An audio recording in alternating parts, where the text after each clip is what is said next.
Pax vobiscum, salvete omnes. My name is Father Mislav. I'm a Catholic priest. I am from Croatia and inside of a Dominican order, currently in Rome for my studies. And in this video, we're finally going to be concluding the trilogy of Luton's Emperor of Man. Well, I don't want to go so much longer or in depth in my introduction video or saying like we've had a history of this, watch this. Well, I'm really eager to just start watching that. I stopped, I don't know, was it like a couple of weeks ago or maybe a month ago with the last Emperor of Man video, and had a lot of other things. I was moving, that was the most important thing. So filming larger videos in length, of reactions, it's definitely much harder. Now, that was the primary reason why I was waiting.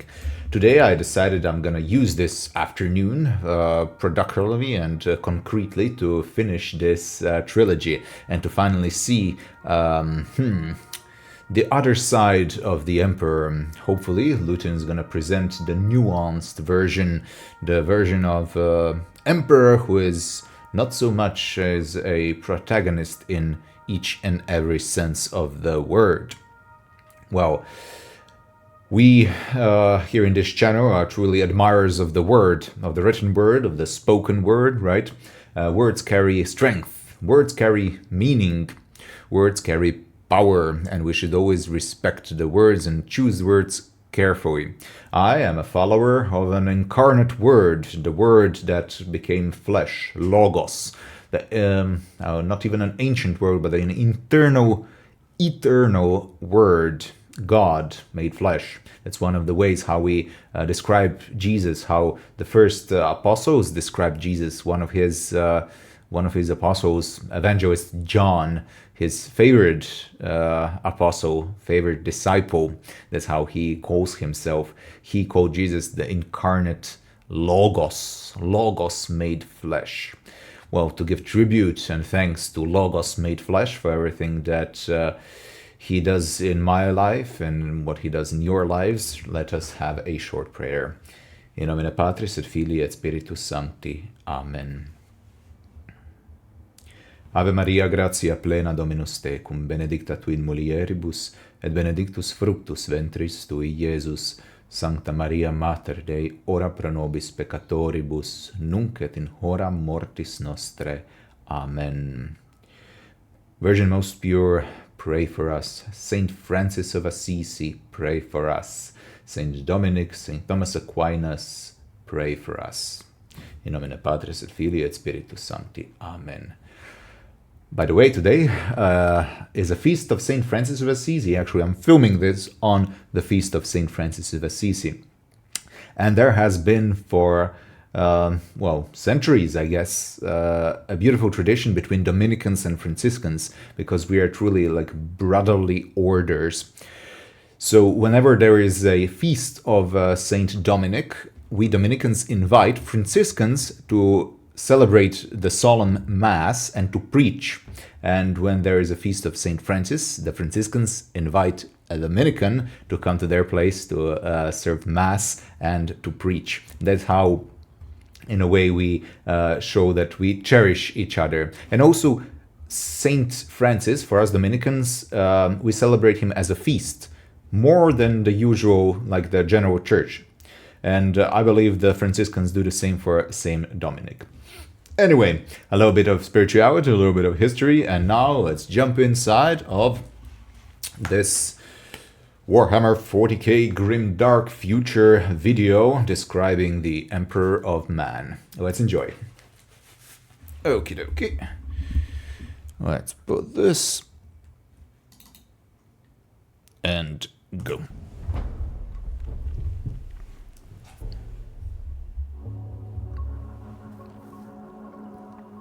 Siege Studios, I don't remember that.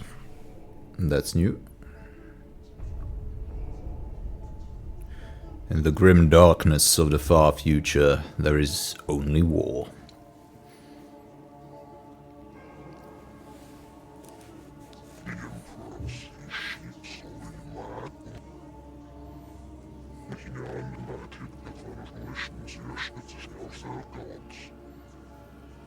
He wages war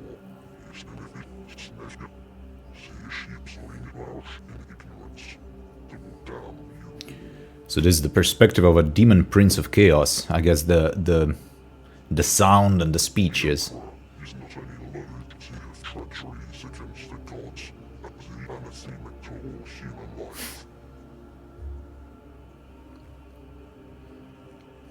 Anathemic to all human life. I don't think he is. I guess that's the story from the perspective of the demon gods. Is this part of the video like on a demonic perspective? Okay, wow.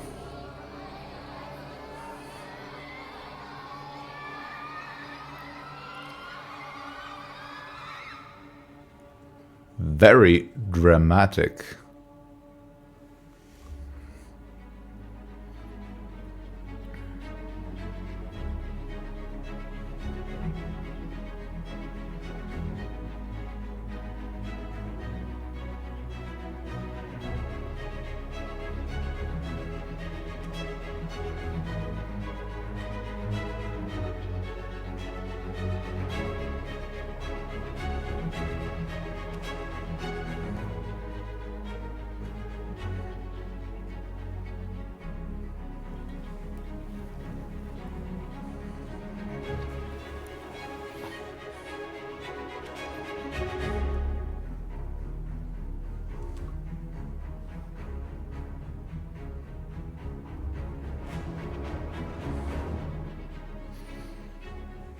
Chapter 11, The Last Priest on Earth.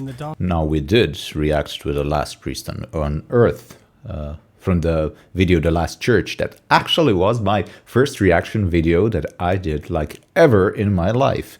You can notice that the sound quality and the video quality is well, obvious, but I'm rather proud for that like first video. Yeah, I'm still getting views on it. It kind of makes me happy. It's a good video.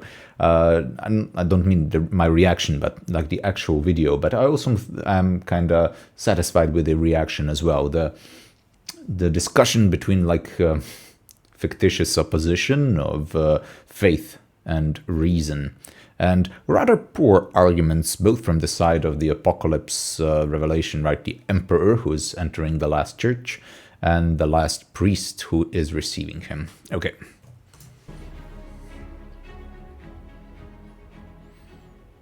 In the darkest period for mankind, one man would come to the fore. He would unite the tattered remnants of humanity and would rise to become the leader of all. His wisdom and strength unrivaled, his mere presence inspired loyalty. Any other names are all now lost to the mists of time. He is now known only as the Emperor of Man. Thousands of human worlds have been ruined by the warp storms amid the aftermath of the Great War versus the Men of Iron. I'm sorry, I just got a fascinating thought.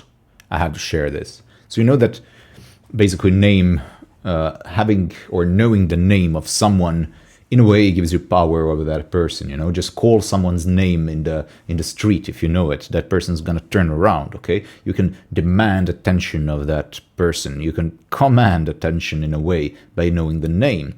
Names historically really were connected with kind of the being, the essence of a person, right? And when names were given, they not completely, but in a way determined how that person's gonna be.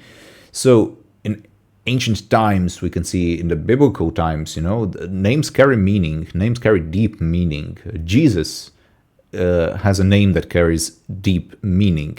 So the reason why he got the name Jesus is exactly for him to reveal himself as the Savior. Yeshua or Yehoshua, that literally means God saves. God is the Savior. Okay, so Jesus, his name reveals his identity, who he is, that he is a God who is a Savior. It's fascinating. But to know the name of someone is a powerful thing, okay? Omen est nomen, nomen est omen, right? The ancient Latin saying. So, name is a sign. The emperor here, no one knows his name.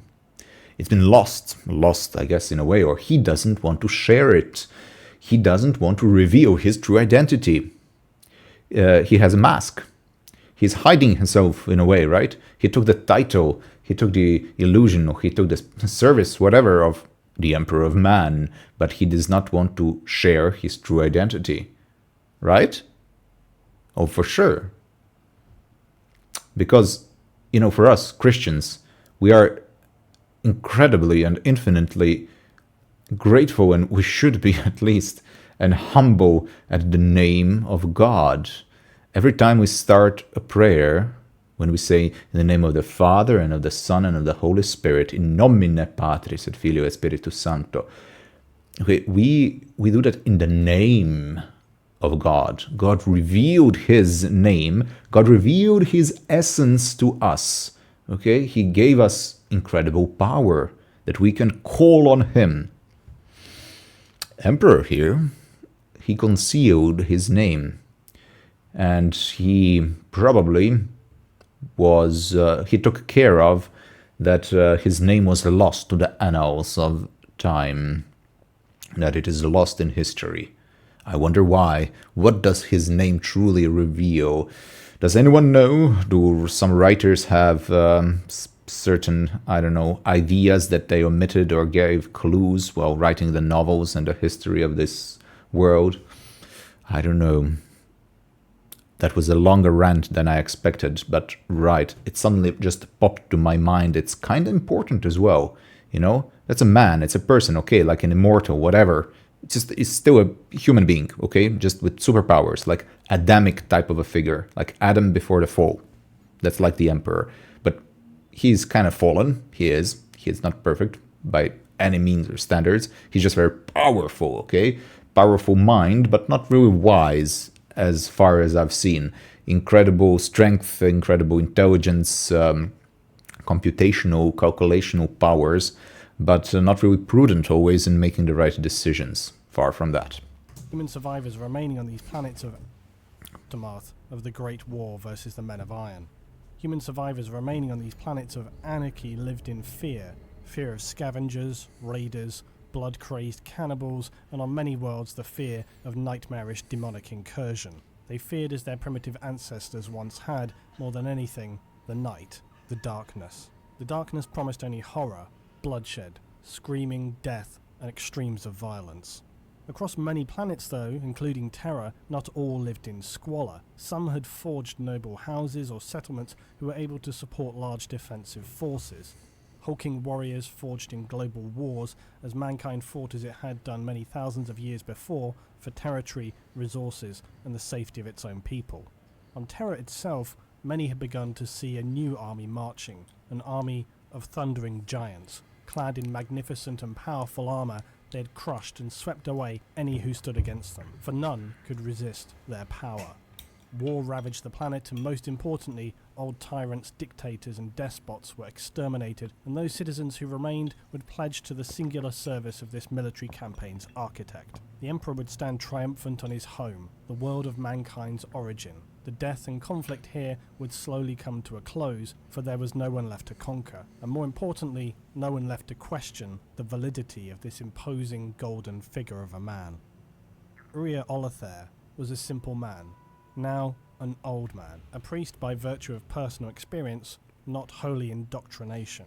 A man who had long ago seen this army of giants marching against those who had once favoured the night, for it shadowed their evil deeds, but now they feared it as much as those they had hunted. The end of these dark times should have been something for celebration, to rejoice and be thankful for, not for Uria. His services had once been popular, but no longer. Along with the victory of this powerful army came a wave of disbelief and ridicule for those who believed, those who had faith. Where people once had fear and sought divine protection, now they feared no more. His congregation had dwindled and then all but ceased, yet he remained.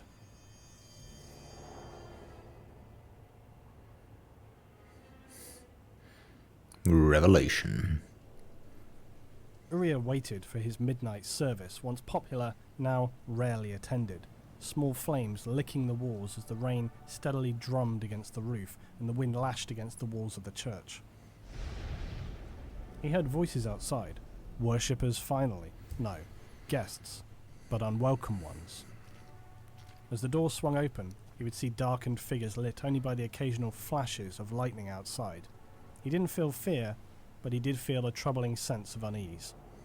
These were not men of faith, they were men of violence. As Uriah tried his best to welcome them, the hooded figure who stepped forth into the church sternly declined and closed the door to his companions outside. Uriah introduced himself as Uriah Olather, the last priest of the Church of the Lightning Stone. The strange man explained that his name was unimportant, but that he could It's Lapis Fulgur, or Fulgur Lapis. be referred to as Revelation. They would briefly discuss the artistry of the church and sit to share wine. The strange figure wore clothes much like any other, but his were immaculate. He wore a robe of crimson red and a silver ring with a strange marking upon it, a device even. Revelation had already explained to Uriah that the reason he visited tonight was so as to be able to view this church of his, the last church on Terra, and that history would soon consign these places of worship as relics of the past. He questioned Uriah as to why he still chose to remain. Why did he not want to join with so many others who had heard of this emperor and his crusade to extinguish all forms of religion, spirituality and mysticism, to erase the misplaced beliefs in the supernatural? Uriah was defiant. His beliefs were his own and his faith was unmovable. He cared not even if the forces of the emperor came here to tear down and destroy his church. No warmongering despot could shift his strength of belief. Revelation called him obstinate. Uriah called it faith. Mocking him, Revelation stated, "A willing belief in the unbelievable without proof?" Uriah fired back, "What makes faith so powerful is that it requires no proof. Belief is enough." "I see now why the emperor wants rid of it," said Revelation. Yeah, that's the thing that I kind of tackled with those kind of arguments. It's a very modern definition of faith, you know? It's like, that's not what faith was, at least historically. It's not what stems from the Holy Scripture. Not in Christianity, at least, specifically when we see like the Catholic Church, okay? Reason is always and was always an important part of it, right? Because we have to have some kind of a rational, reasonable grounds upon which we will accept the things that are proposed to us.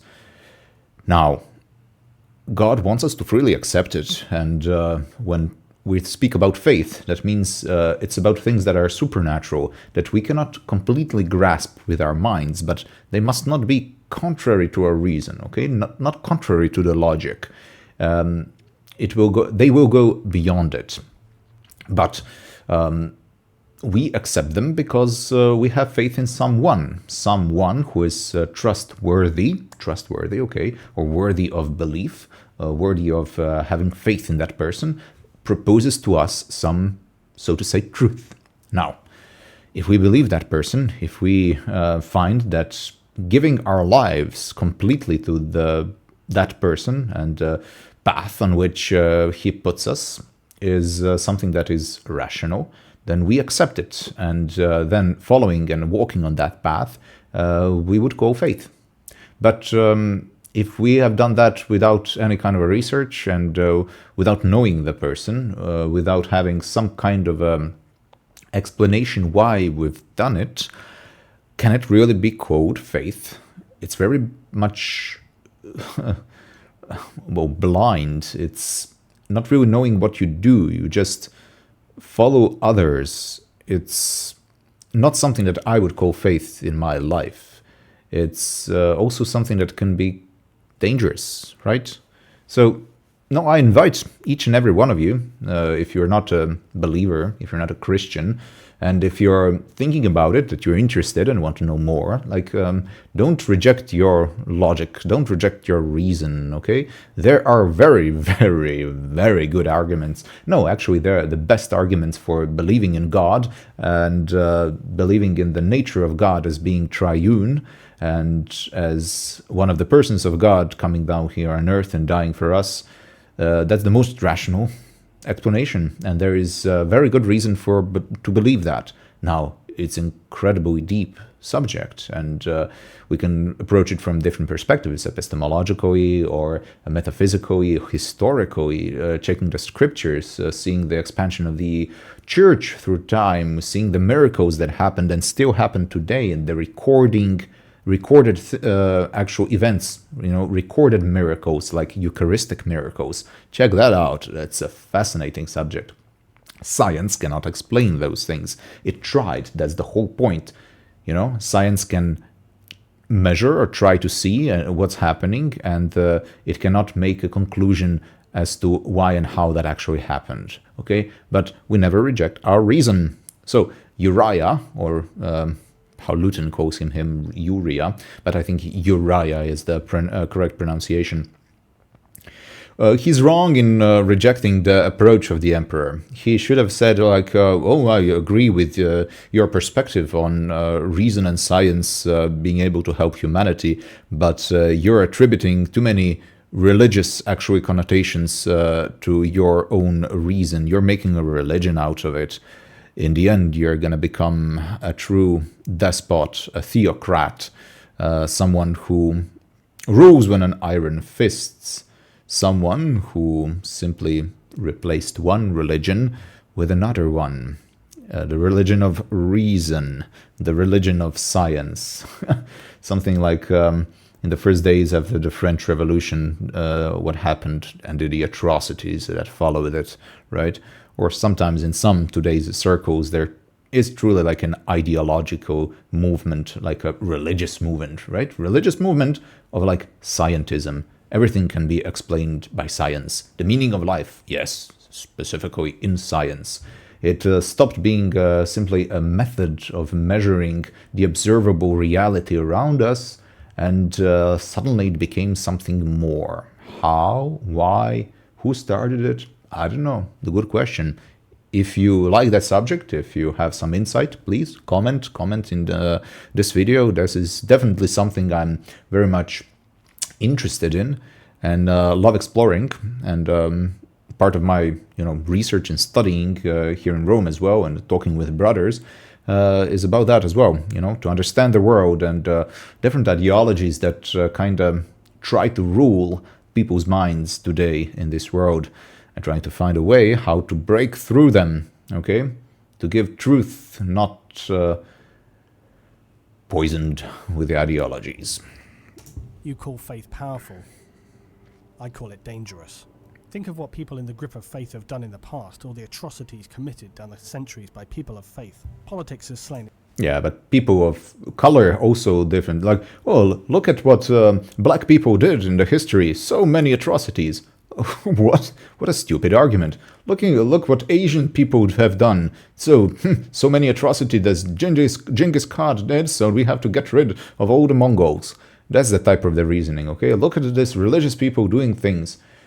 No, people did bad things, okay? It's the problem of human nature and all the vices and sins that stem from our fallen nature, the bad choices that we do. Now, is it going to be manifested through different things? Of course, religion being one of them, of course. So the argument that, Emperor presents not really the strong one, but it's used, I guess. It will not be used in serious conversations, though. It's thousands, but religion has slain its millions.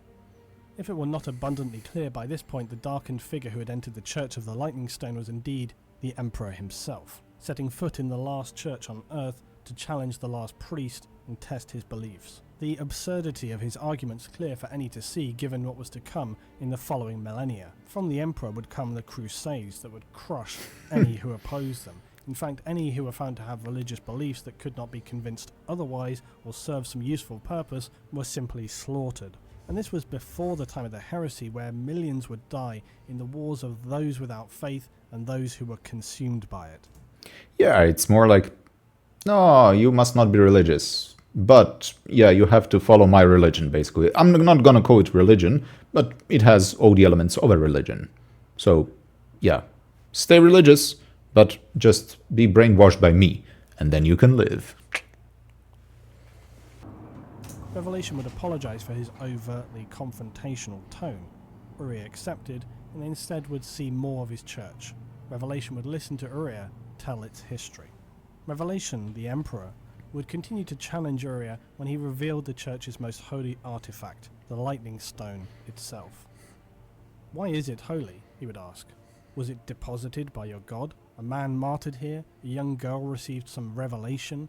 Uriah would describe how an old man, thousands of years before, deaf and blind, had taken shelter from a storm below the stone, only for it to be struck by lightning, and curing his ailments, it was said to have had healing properties. The townspeople would build the church around this holy stone. The emperor, examining the stone, stated, without showing any special interest or emotion, hematite from a banded ironstone formation, exposed by a landslip most likely. That would explain the lightning strike. I'm not being malicious, I'm explaining to you how such a thing could have happened, without any intervention of godly power.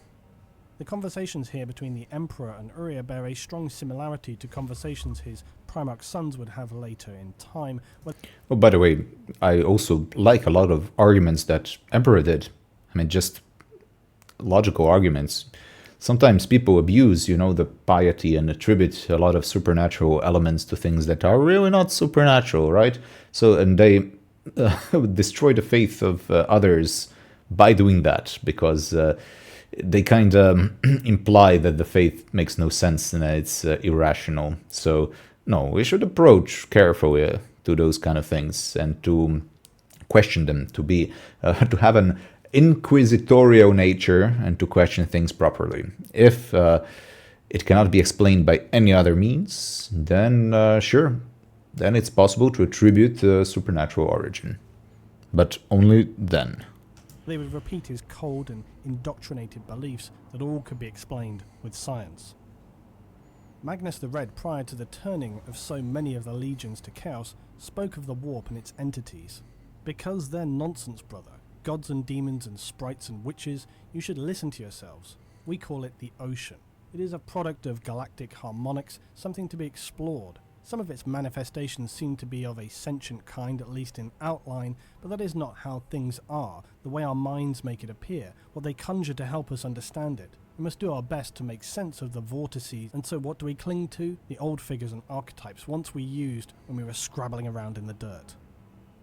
Magnus apparently perceived the warp and its entities early on as nothing to be taken any more seriously than the material realm, easily explained rationally because his views were dictated by the Emperor, views that placed many of the Emperor's finest in highly dangerous positions of corrupting manipulation. Yet we see these strongly held principles of the Emperor being pushed onto Uriah.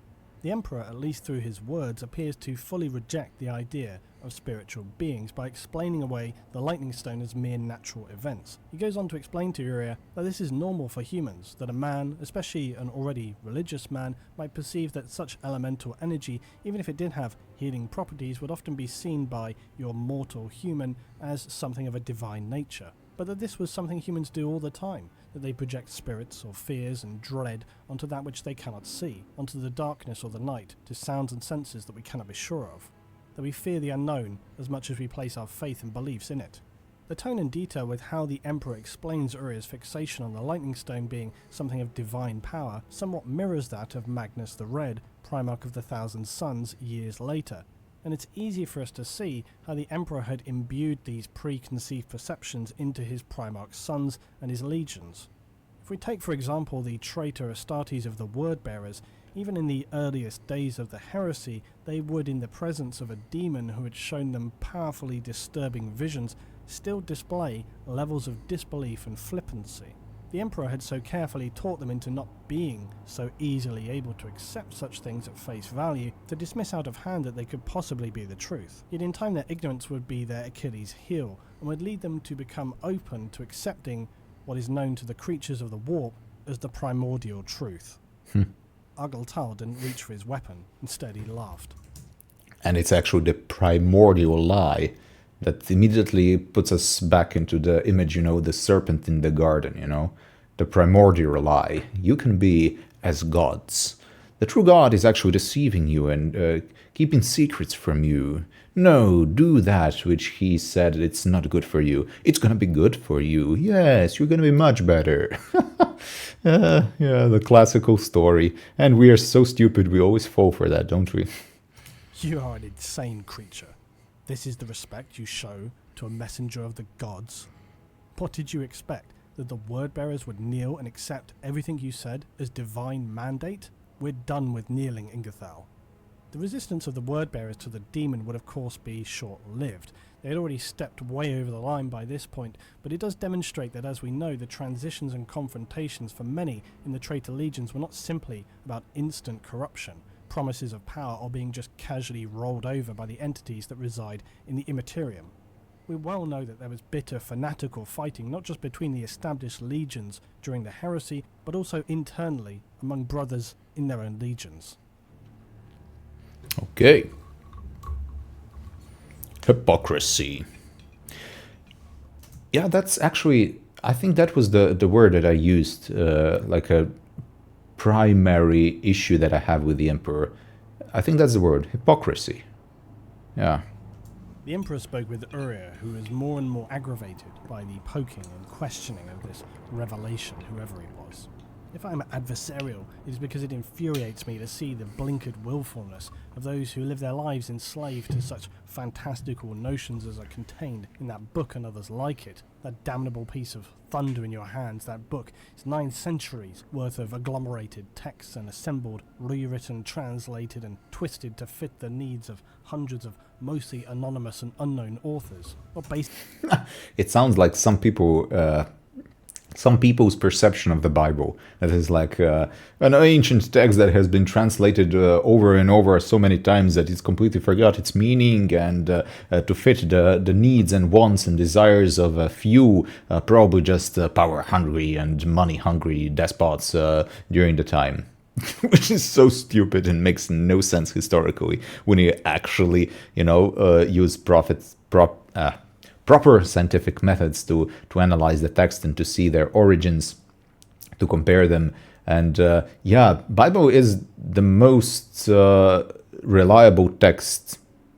Basically, Bible is a compilation of many books inside, okay? But the biblical books are the most reliable text ever, okay? Compared to any other ancient text, Bible is way more reliable. Science shows that. Okay, we use reason for those kind of things. That's good, because we have to know, to have better certainty, more certainty, whether to believe things that are written inside of the Bible.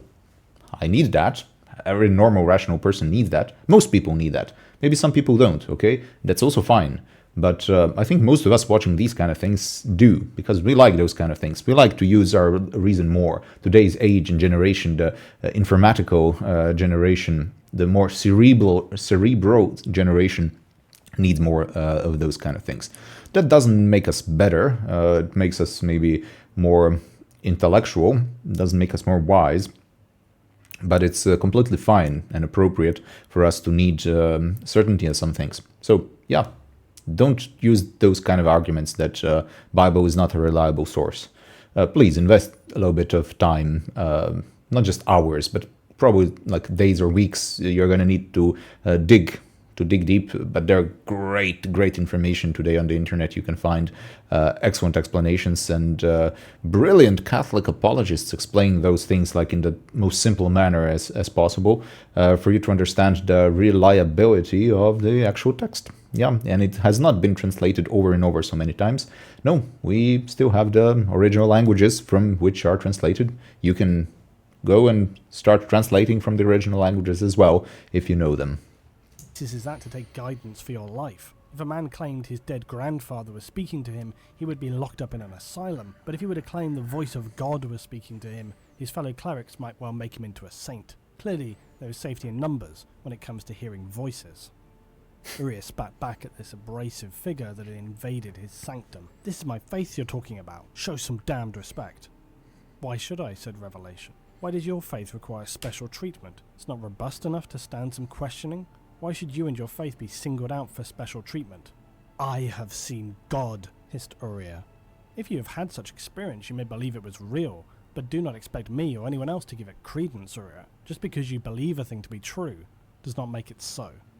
Uriah maintained his account of having seen and felt God himself and would reference his youth, where by now the thunder armies of the Emperor had already subdued most of terror. Yet the young Uriah decided he would attempt to find corners of the world not yet conquered by this so-called Emperor with his eagled banners.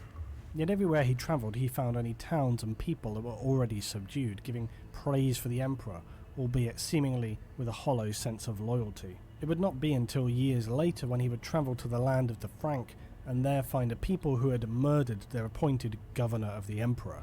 The townspeople wanted no part of this so-called emperor's rule, and a hastily organised civilian militia slaughtered the appointed soldiers in their barracks.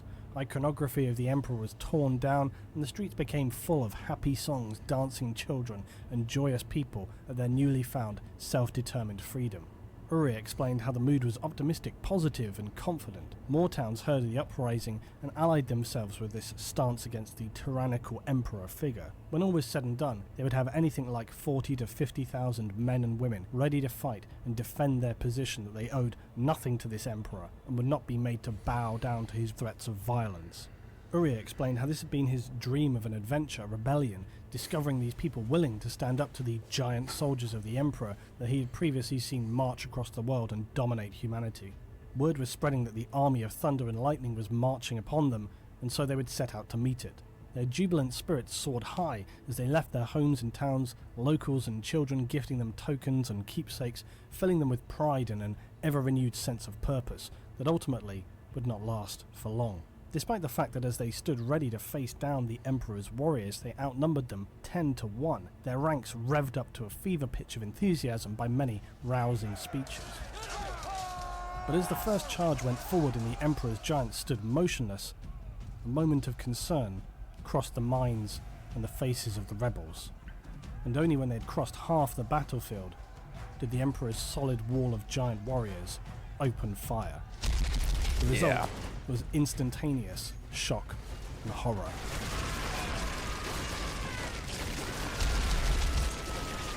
Their cannon-like rifles created carnage, tearing limbs from torsos, bodies exploding from the inside out in showers of blood and flesh, mentally shattered individuals crawling around in screaming horror, men and women split in half, ruined corpses, sobbing, miserable parodies of human form crawling through the shredded remains of their fellow rebels. Some simply lay or sat confused and stunned from the devastation caused by the first bolts of fire.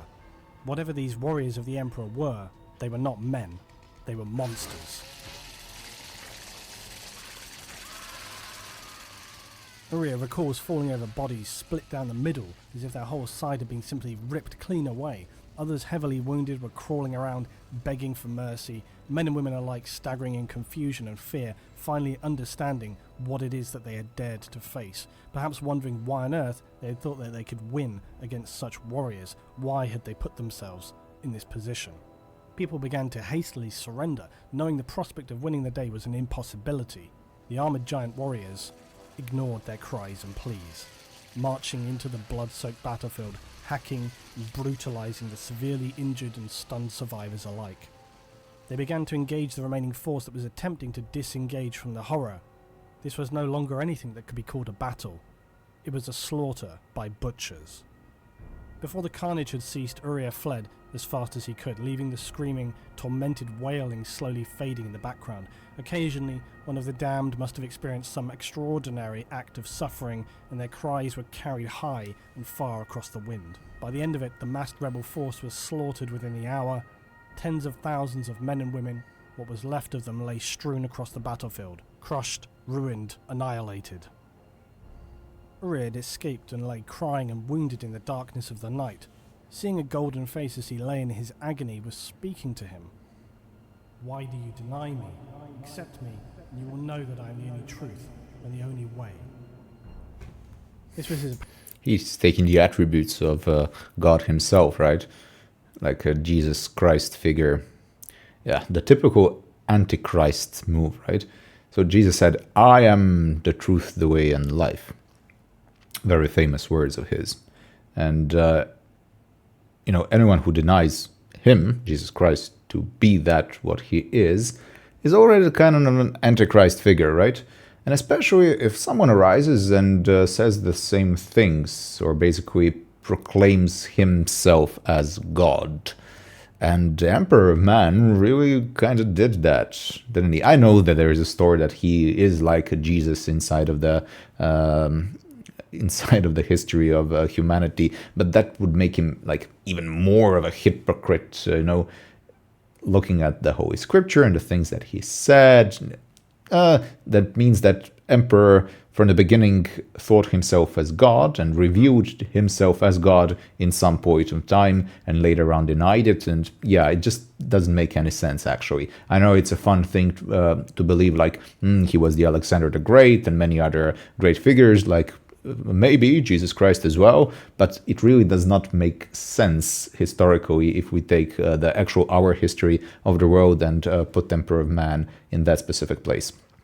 Just saying, I explored that idea. I thought an interesting and fun idea, but it doesn't match up. And if we would force it to be like that, it would be the total idiocy and hypocrisy of the emperor. So I'd like to still see him as more intelligent figure, broken, imperfect, but still very capable of and intelligent. Apparent personally experienced vision of God. Revelation, the Emperor, immediately dismisses this as just another instance of humans perceiving what they need to see because of their own mortality, struggling, fighting for life, or seeing some kind of vision to explain away the worthlessness of their own life. But Uriah could not be swayed, and he described how after his vision he fell into a sleep only to awaken, miraculously healed. The shrapnel embedded near to his neck and spine was gone, and he decided as a result of this vision that he needed to travel home. However, upon reaching his hometown, he found that his family had been all but slaughtered and destroyed. His former life was gone, and this was when he would turn to becoming a priest of the Church of the Lightning Stone. Uriah explained how he had wanted to serve God, to spread the word of his church, but the Emperor's forces all but prevented him from spreading his word anywhere, instead spreading their own truth in reason and disregarding any belief of the supernatural. Spreading their own truth.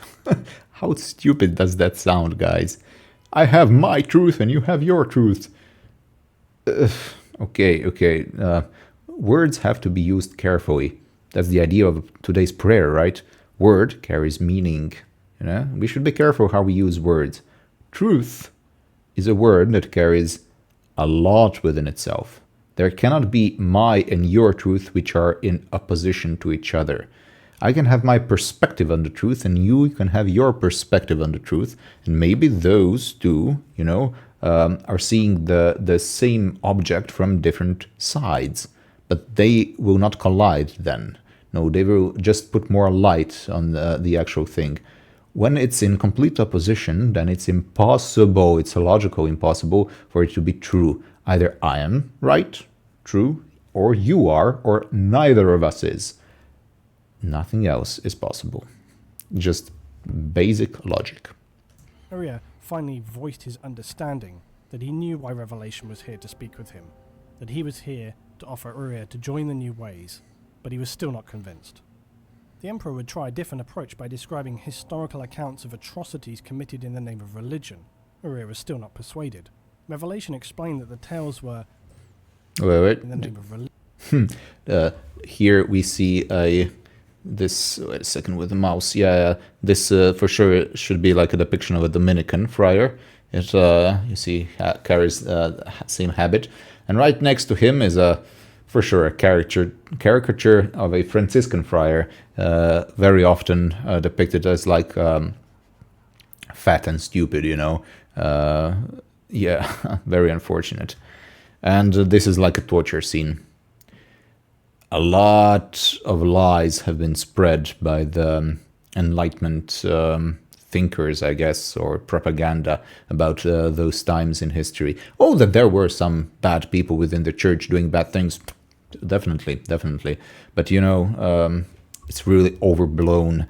The number of people tortured, definitely the number of people killed. It's tiny, especially seeing it from the perspective, like a historical perspective, in the context, the number of people that civil authorities tortured and, basically did almost the same things for the purpose of investigation compared to what the church did. Again, what church did on behalf of the civil authorities, it's incomparable.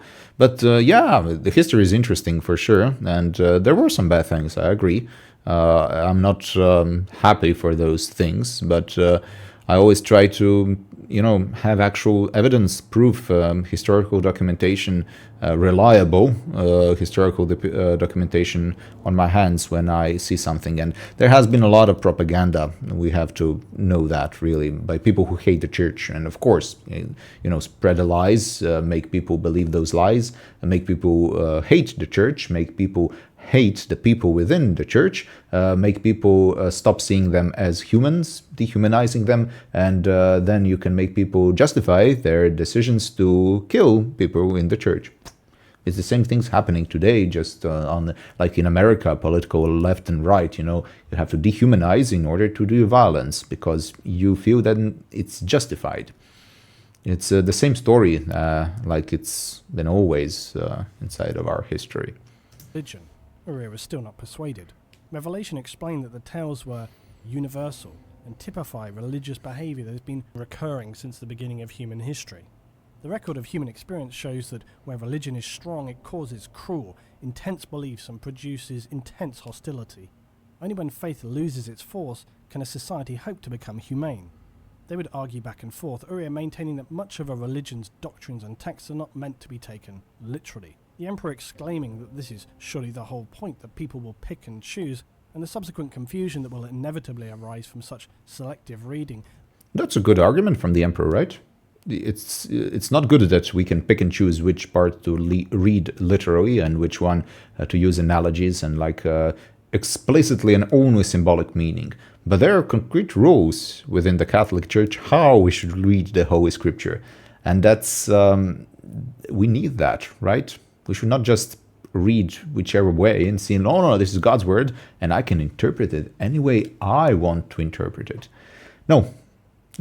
That's why we have a church guided by the Holy Spirit for the doctrinal level to make sense, for the truth to be properly interpreted. We have to also submit our wills to those kind of official interpretations, the magisterium of the church.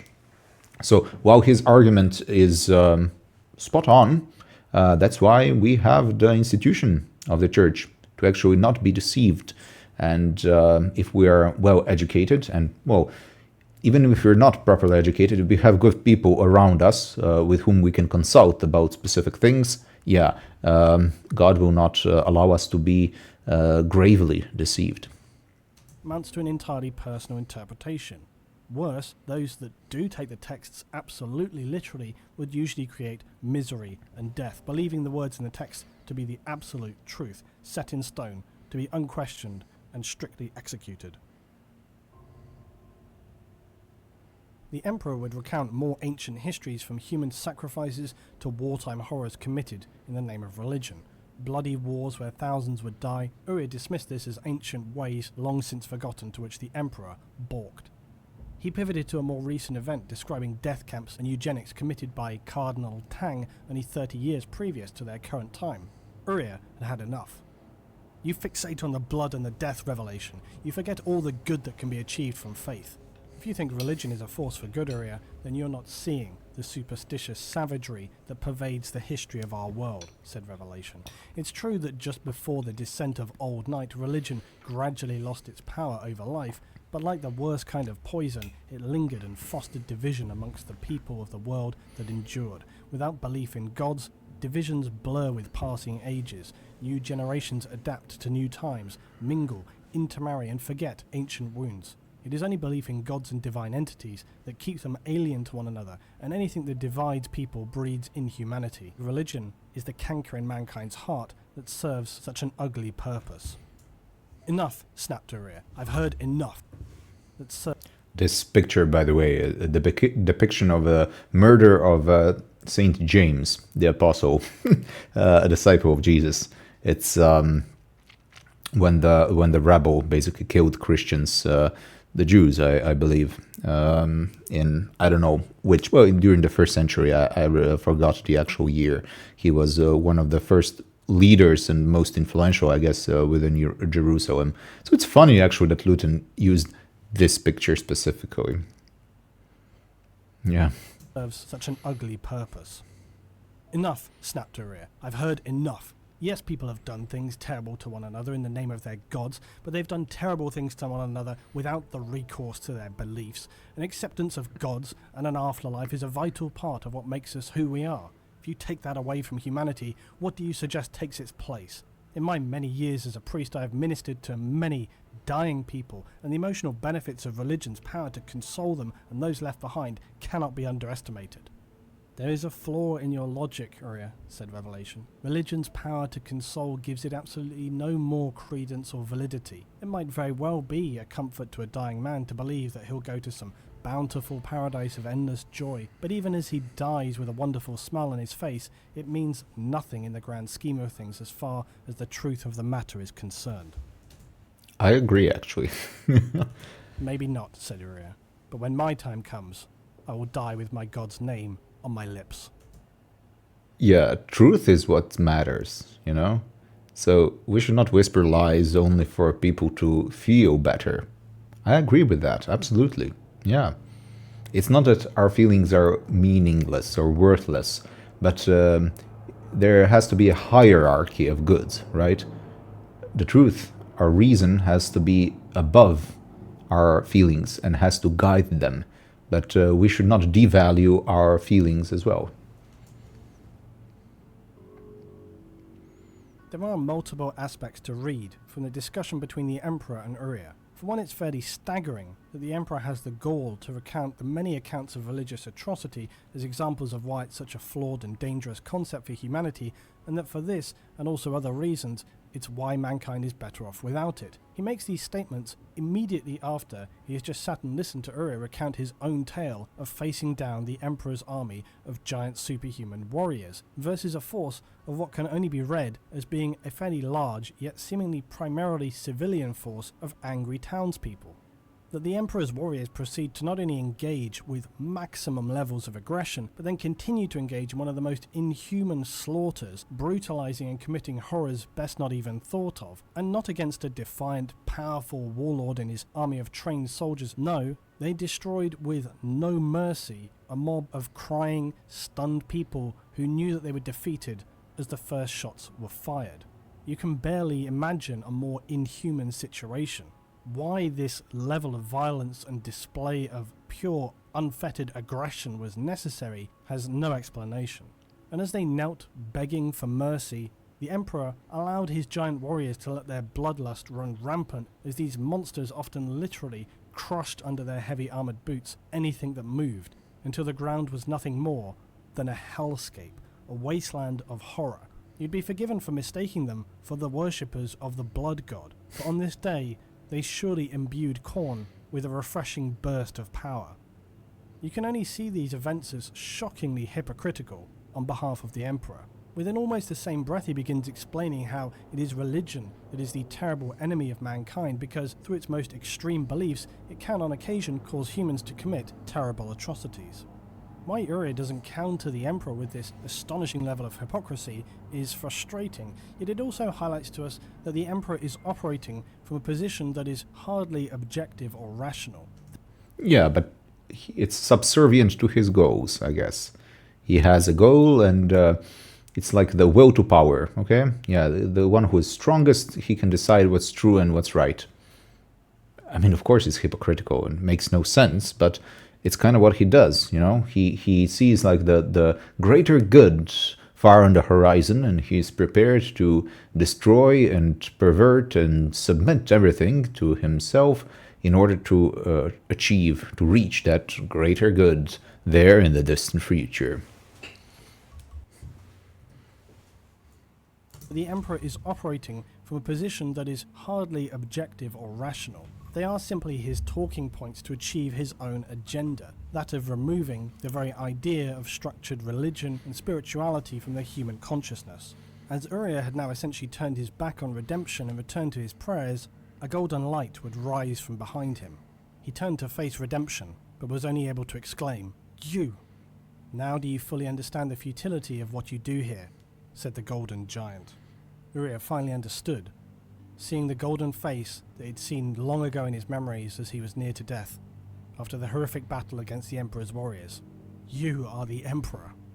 The Emperor tells Uriah it is time to go, and they start to leave the Church of the Lightning Stone. The Emperor begins to explain that the artistry within the church is much like humanity, that it is only meant to exist in the light, not reside in the darkness, that only when suffocating shadows of religion are gone will it be able to see again its true brilliance.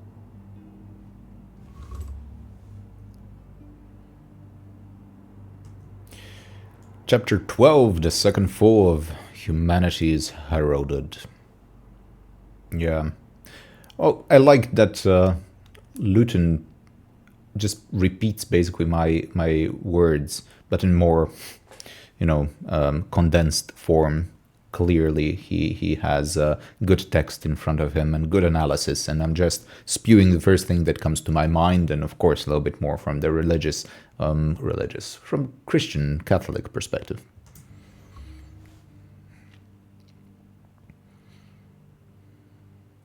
Uriah passed through his church as he moved to leave and join the Emperor for whatever fate awaited him. The Emperor all the while telling of how it was that he would create an Imperium that would make this church appear like a pauper's hovel in comparison. Uriah transitioned quickly from feelings of regret and that his life had been a misguided lie to a renewed sense of self-belief and strength in his faith, even as confused as it had been. Uriah, in this moment, had a realization. One that the Emperor seemed unable to grasp. But the Emperor had made many mistakes through his past and would make many more in the future. The Emperor is not infallible, flawless, or as perfect as the vision he projects to his followers. Perhaps it's the nature of his origin that makes the Emperor seemingly unable to grasp the necessity for religion having a place in the human spirit. Uriah had allowed the warmth and love of his God to fill the emptiness within him when he needed it most. This was what made faith powerful, that it required no proof, only belief. Its power was in that it needed no understanding at all. He would follow the Emperor out into the tempest that his church had kept shut out until now. But as the Emperor stepped outside, the howling gale blew in, extinguishing his candles. As he stepped out into the thrashing rain and darkness, lightning illuminated the hundreds of armoured statues outside the church, the Emperor's warriors. They stepped forward and proceeded to put fire to the church and throw in grenades for good measure. The Emperor watched it burn. Uriah protested, but it was in vain. The Emperor knew exactly what he was doing and exactly what his plans for humanity were. His Imperium had no place whatsoever for gods and spirituality. Uriah argued with the Emperor over his vision for the future, declaring him a madman as the Emperor laid out his plans to conquer the galaxy. The warriors standing in their presence were only the precursors, he explained. The warriors he was forging would be the generals and lead the greatest crusade to every corner of the galaxy. Uriah protested. Didn't you just tell me of the bloody slaughters perpetuated by crusaders? Doesn't that make you no better than the holy men you were telling me about? The difference is, I know I am right, replied the Emperor. Spoken like a true autocrat, came Uriah. Emperor shook his head. You misunderstand, Uriah. I've seen the narrow survival path that is all that stands between humanity and extinction. This is the way it must begin.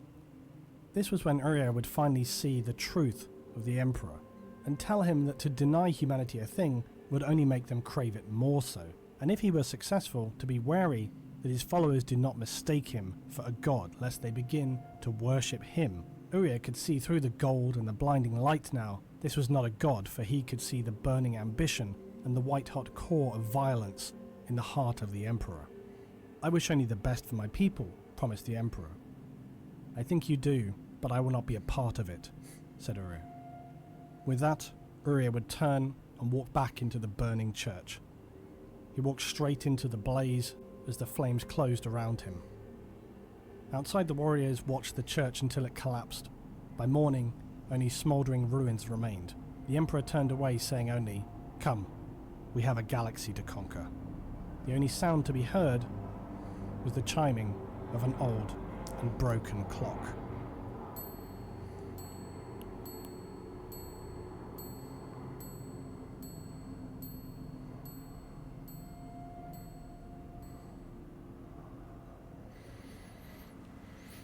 The small clock in this story I've omitted until the end as it has a specific relevance and really a tale all of its own. Right. Uriah had owned a small bronze clock described as having a cracked glass face and clean, delicate hands made of gold with inlaid mother of pearl. Its cogs never turned and its pendulums never swung. He had stolen this in his youth, where he travelled the earth looking for whatever kind of youthful adventure he could come across, and he'd stolen this timepiece from a silver palace in the mountains of Europa. He recalled how as he had fled this palace, the craftsman who curated the many strange timepieces kept there called screaming after him that the clock was counting down to doomsday and would chime when the last days of mankind's existence were at hand.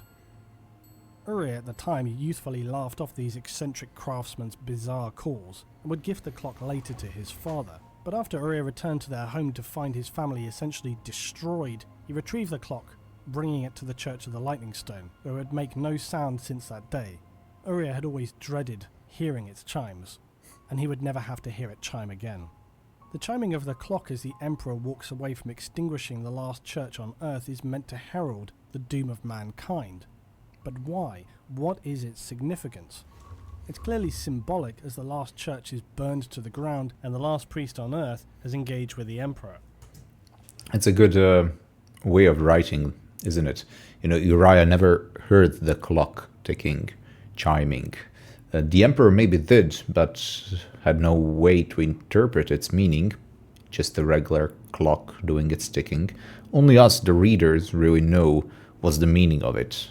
Only we can interpret its deeper meaning, watching from afar, from above the story that is unfolding.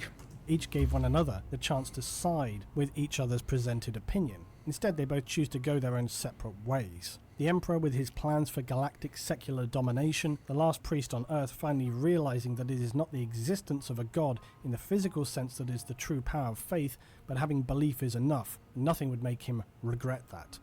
This clock, though, appears again in the most unlikely of places. Many years later, Magnus the Red, Primarch of the Thousand Suns, would be overcome with a powerful vision, a vision of things that could never be. Worlds on fire, battlegrounds of Astartes he saw slaughtering each other with blades and fists, landscapes riddled with scars and corruption, battlefields fought at a microscopic level where only bacteria and viruses remained. As he looked through the putrid, nightmarish landscapes, he would find his eyes focus in on something he recognized more clearly, the markings of the Lunar Wolves and Horus Lupercal.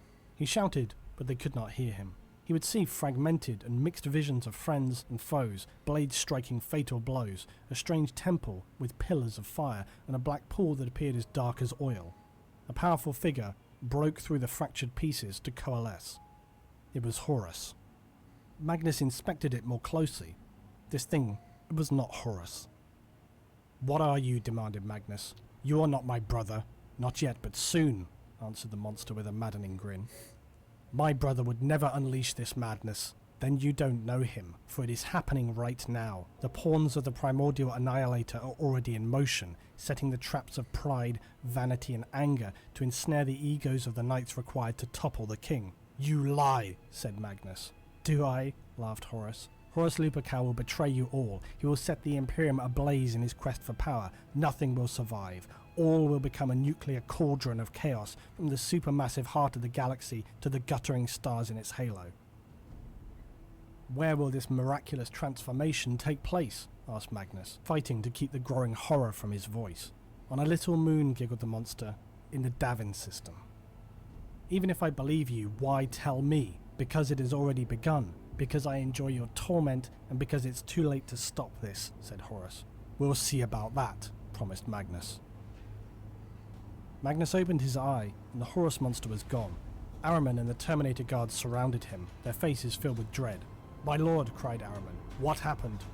Magnus shrugged off any help and climbed to his feet. He could already feel the sands of time moving across the face of the galaxy, and he had a brief, last flash of a vision, of a chiming bronze timepiece with a cracked glass face and mother of pearl hands.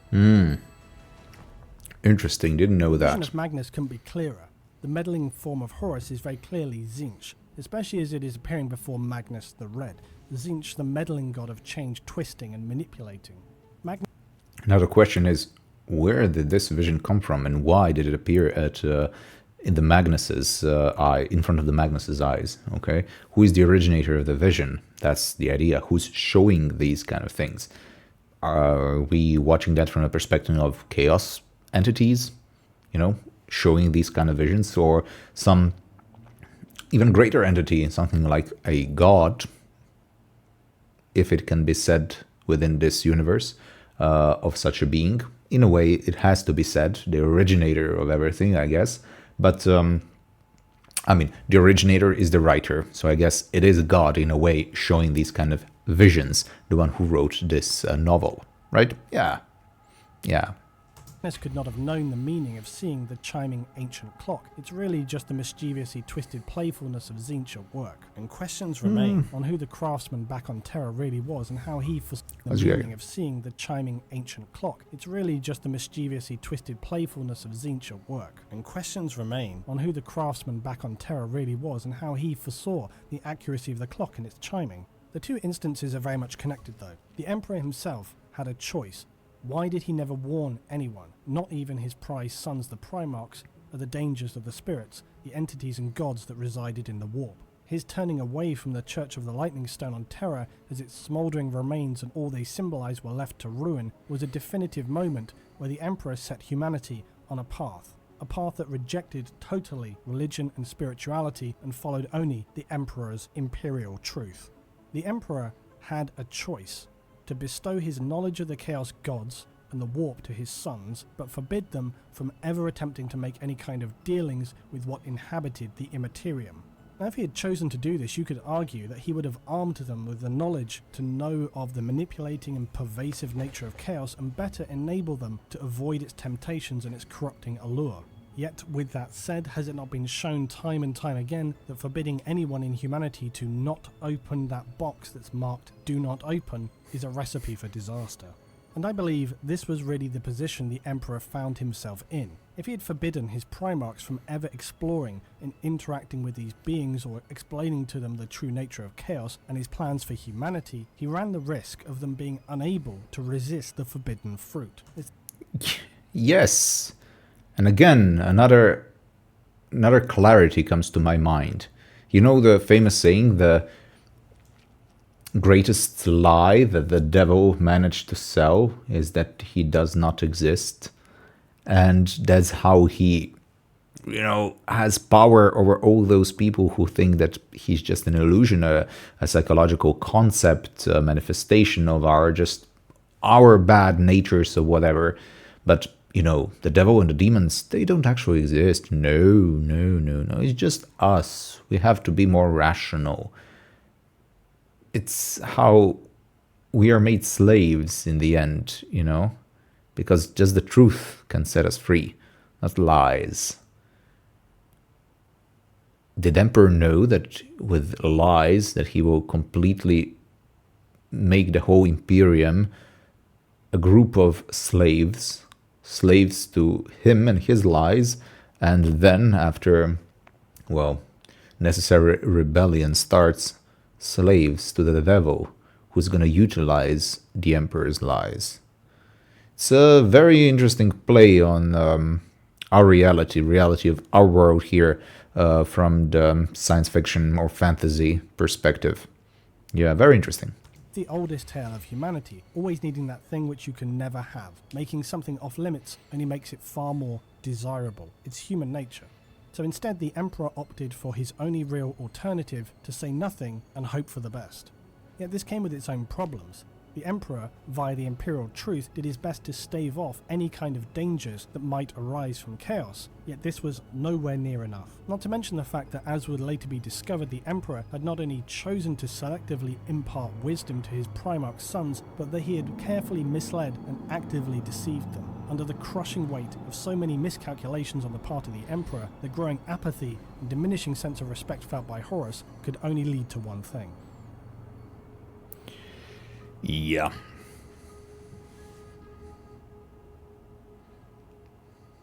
The Emperor's vision for humanity was one of progression, forward-thinking rationalism, a return to science and logic, as well as a powerful sense that humanity were the ones who were best placed to take on the role as the most powerful race in the galaxy. The Eldar had their chance and failed. The remaining Xenos were abhorrent savages. As the Emperor began his galactic crusade, he decreed that his imperial truth be brought to all the worlds of mankind, essentially by any means necessary, peaceful if possible, by force otherwise. The hypocrisy of the Emperor, given his self-righteous rantings against religion, is blinding. His primary criticisms against religion were that it caused ignorance and horrific bloodshed when humans interpreted things wrongly or with an extreme perception of the teachings from their religion of choice. Yet on so many occasions the Emperor shows almost no regard whatsoever for human life. Far from being a benevolent leader who cares for its human species, because remember, after all, the Space Marine Legions were meant to be a tool to bring about the rise of humanity, not a permanent, ever-present military force that would last for tens of thousands of years.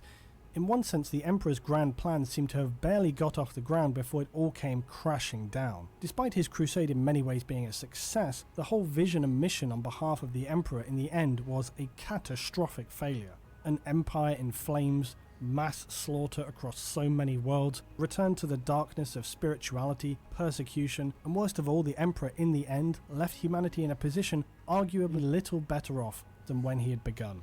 It's clear to all the Emperor is no ordinary man. Exactly what the Emperor is and just how much power and knowledge he had is always something of a grey area. We know that the Emperor is and was a perpetual, and this has been established in one way or another since the very beginning of Warhammer 40,000. And it's fairly obvious though when you think about the fact that he's existed since the earliest times, no matter which origin story you subscribe to. And different interpretations on what the perpetual is and the extent of its powers, but something of a human, but not completely, that lives forever in a way within the material plane, and the psychic powers of the Emperor prove for him to be really something unique and special, to be able to completely destroy a soul of a human being, of a being like Horus, right? For him not to be present even within the warp is something that Emperor is capable of. And that shouldn't kind of be possible within the universe, but Emperor can do it nonetheless. I am far more open to the shaman sacrifice origin than I had been. However, I still do like the idea that the Emperor is somehow a creation of some final old one. But full disclosure, there is basically zero evidence for that. It's simply a fun thought out loud of mine. Questionable as well if a single old one could create such a powerful being whilst on the run. The shaman sacrifice though works equally well if you get into the details of it. Really though, the heart of the matter is that the Emperor is an immensely powerful individual. Brand new information. Where we come to the unclear and hazy aspect is just how is he a perpetual compared to others, say Vulcan Primarch of the Salamanders. And this is where we risk going off into pretty heavy tangents that deals with the area of the Emperor's dealings with the Chaos Gods and his acquisition of knowledge to create the Primarchs. The long and short of it is that I do not believe the Emperor to be a perpetual in a sense of how it is often described. The perpetuals are just kind of magical entities who somehow come back to life and are basically immortal. If anything, the descriptions often touted for perpetuals are extremely vague, misleading with very little reference, and this also ties into the very notion of the primordial truth. The original explanation for the Emperor following this shaman account was that the warp was a peaceful and calm realm, a mirror of our material space that existed on another plane of existence. It was a neutral and peaceful life stream of spiritual energy. In the early days of mankind, the warp and the creatures within it had not come to any positions of power. Remembering that the warp itself functions not through some sense of religious worship, but simply by being filled with the natural psychic resonant forces, at this time by more passive plants and animals. The activities of others in the galaxy would undoubtedly have begun to fill the warp with more and more troubling energies. But it was with the ever-growing souls of mankind and their obsessive, guilt-ridden negative energies where the warp really began to fill. On Earth, the primitive humans had developed a relationship with the warp that they did not initially understand, but over time would begin to realize how to use it. Those who understood this best were tribal shamans who could tap into the warp and use its energy to help heal and provide for their tribes. You could also be reborn from the warp and carried forward into new human vessels, and in many ways you can see how these shamans were indeed the first perpetuals. Because they never truly died, they would be reincarnated. And this is depending on how strict you want to be with your definitions. However, as mankind grew and the disturbances in the warp became more powerful and more aggressive, and this was before even the Chaos Gods, the shamans began to discover that they were unable to be so easily renewed by reincarnation.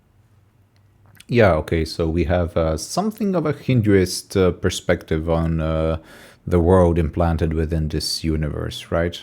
The idea of a possibility of reincarnation, your soul continues being, or your soul or your consciousness, I guess, in a way, exists within the warp even after dying. If you have enough power and means to do it, you can return that soul, that consciousness, back to this material realm and give it another body to use. I guess that is the premise over here, right? The warp was unstable, it was becoming just more challenging, and sometimes spirits would be lost. Fearing that as time would pass this would herald the end of their kind, they decided after many years of discussion to en masse commit suicide, and as they did so, their kind would be gone forever from the earth. Yet they would be reborn as one individual, the Emperor of Man. He would not only bear the combined powers of the many thousands of psychically attuned shamans, but also begin to remember their wealth of group knowledge. He remembered that in his rebirth he was imbued with their collective strength, so that he might live forever, never again having to return to the warp, which would in the days of the future prove to be far too hostile. And doesn't that sound like possession within our real world, you know? Like the spirits, disembodied spirits wanting to find another body to inhabit, to possess, like demon possession. And then a lot of demon-possessed people making common sacrifice, like killing themselves in order for all those spirits to inhabit one final body, probably commanded by the most powerful spirit of them all, but still all of them living together as one legion. If you're familiar with the Gospels and Jesus' encounter with a demoniac, a possessed person who introduced himself as the Legion, you will maybe understand the reference that I'm here taking. But yeah, it's suddenly just association connection with that popped to my mind. Doesn't mean that the writers of the universe had that specifically in their mind, but it kinda goes in that direction. Kinda. A little bit. too dangerous to allow him to be reincarnated were he ever to die. This original understanding for me is one reason why the concept of killing the Emperor so he can be reborn is a fundamentally terrible idea, but that should probably remain a separate discussion. For us though, the important information from this version of Earth's ancient history is the idea of the Emperor as a perpetual, that this was gifted to him by the collective reincarnation of the shamans of old Earth. Now remembering this, we return to the Emperor standing in the Church of the Lightning Stone. From his own perspective as a perpetual, he cannot fathom the importance or the need some humans have for faith, nor does he subscribe to the concept of the primordial truth, a truth that at this point he surely well knows. The Emperor is not a god in the sense of a god being all-knowing and all-seeing. He is an astonishingly powerful individual to be sure, but he makes a catalogue of misjudgments. He also proclaims to be working for the betterment of humanity as he describes to Uriah outside the Church of the Lightning Stone. The Emperor looked down at him and said, "Some things are best left forgotten." "Then I hope you've foreseen the consequences of a world bereft of religion," said Uriah. "I have," replied the Emperor. "It is my dream. An imperium of man that exists without recourse to gods, a united galaxy with terror at its heart." Interesting, that is a dream of the Emperor, and for 10,000 years he's actually living in a nightmare of his own. "A united galaxy?" said Uriah, averting his gaze from his blazing church as he finally grasped the scale of the Emperor's ambition. "Indeed, now that unity has been achieved on Terra, it is time to reclaim humanity's lost empire among the stars. With you at its head, I presume," said Uriah. "Of course, nothing of such grand scale can be achieved without a singular vision at its heart, least of all the reconquest of the galaxy." "You are a madman," said Uriah. Uriah knew he wanted nothing to do with anything this man had to offer, no matter how noble or lofty his ambitions may be. "I hope in the name of all that is holy, you're right," said Uriah, "but I dread the future you're forging for humanity." And as we heard before, the Emperor replied, "I wish only the best for my people." "I think you do, but I'll be no part of it," said Uriah. There's a large part of wisdom on behalf of Uriah in his final conversation with the Emperor. The Emperor also reveals himself to be a hypocrite, and far from wishing the best for his people, he's singularly focused on executing his vision for humanity by any means and any cost necessary. Yeah. Even if that means the slaughter of innocents, then so be it. However, it appears that Uriah's words may have resonated with the Emperor somewhat, because for as much as the Emperor had declared that his Imperium would operate from a secular position of science, logic, and reasoning, there was a strong sense of practices that ran through the Imperium that had more than a flavour of spirituality to them. Maybe that's the reason. But also, we could argue that Emperor wants what's best for his empire, but that's an abstract concept, his emperor, his reign, his rule. He wants the best for him in the end. He's infinitely selfish, actually. He wants his rule, his reign to exist in the way how he imagined it. Not what's best for his people, because it shows really in multiple occasions that he completely missed the idea, what does it mean to be a human?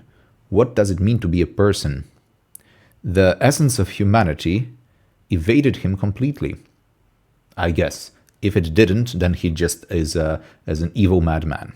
But I think it's more interesting to look at it from the perspective of him not really realizing the essence of humanity and the nature of a human being that is religious.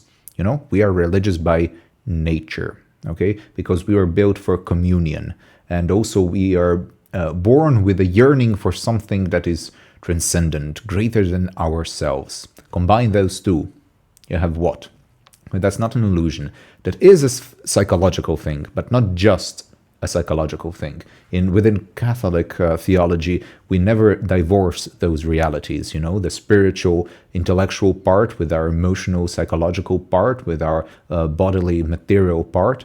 We are, as a one person, a combination of both body, soul, and spirit, okay? So those realities exist in a holistic manner. So, yeah. He missed the most important thing. You cannot deny human the created, the inborn, the simply present desire, the need, the urge, the existence to worship someone. And he is the same. It's just that he chose to worship himself.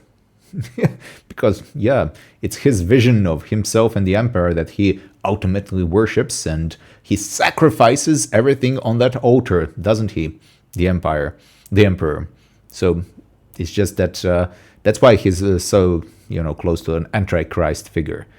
He worships himself, and he sacrifices everyone and everything around himself in order for his vision of his own divinity to continue to exist.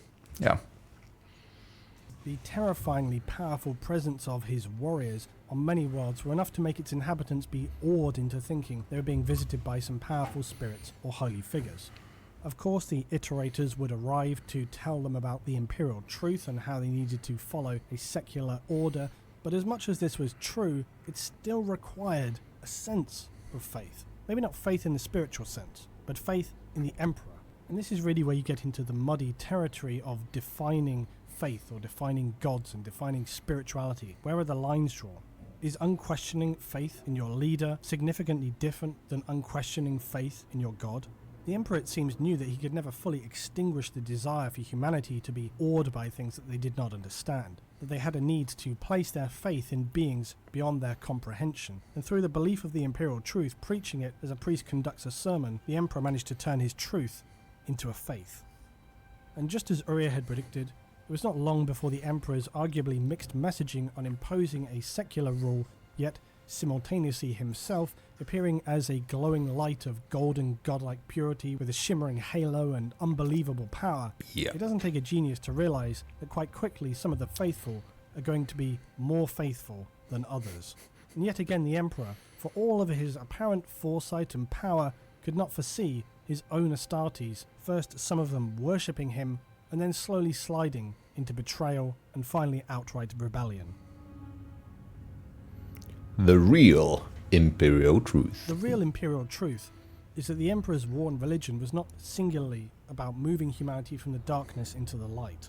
The Emperor surely knew that humanity would face as yet unseen horrors. He had at the very least some awareness of these things from his encounters with the Void Dragon, and he knew very much about the gods of chaos. His suppression of religion seems in part on the same track as his ban on any AI development. He knew that the consequences for allowing either could be potentially catastrophic.